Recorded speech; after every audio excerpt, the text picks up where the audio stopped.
How do I get my dog to stop doing X? Fill in the blank. An unwanted behavior. Counter surfing, barking at the neighbors, eating out of the trash, drinking out of the toilet, chasing the cat, annoying the older dog that lives in the house, etc., etc. You get the idea, right? As a dog trainer, we get this question all the time, and it makes sense. It's a great question. You love your dogs, you love living with them, you can't live with them, you can't live without them, right? They've got some behaviors that you really just want to stop. So, how do you do it?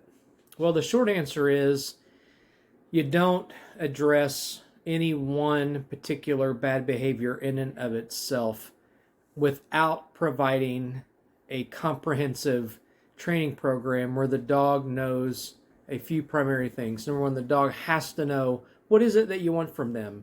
What are the things that you want them to do for them to be productive members of your household? We have to tell our dogs what we want from them.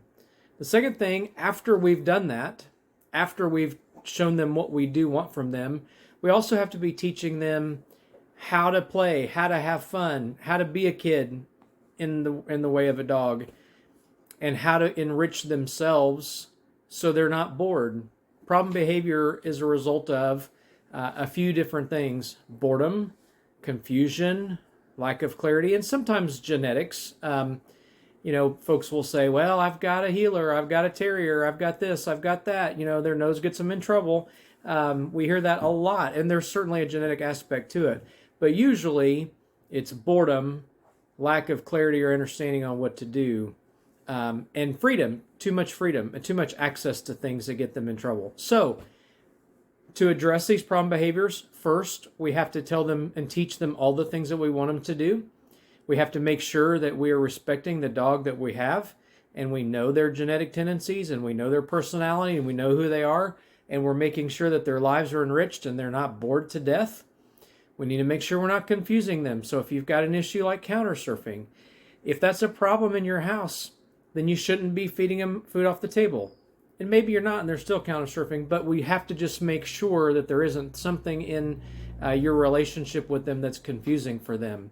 And then once we've done all of those things, then we've earned the right and we have the relationship with the dog that we can go to them and say, this behavior is unacceptable, you may not do that. And we correct unwanted behavior, and we make sure that, and we use punishment and we use corrections for unwanted behaviors.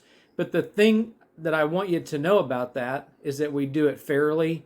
But most importantly, once we've done the other few things, teaching them what we want, giving them enriching activities, etc., those other things that I mentioned, once we've done that, many of the problem behaviors go away on their own, and the level of corrections that are required, we call them conversations, the correction conversations that are required are diminished. They're much fewer that are required, and they're not that big a deal.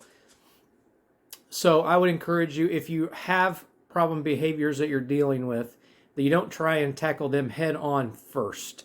There's got to be leadership, structure, rules, etc., a comprehensive training program, and then and only then can you really meet those problem unwanted behaviors head on. Hope that helps. If you have any questions, let me know.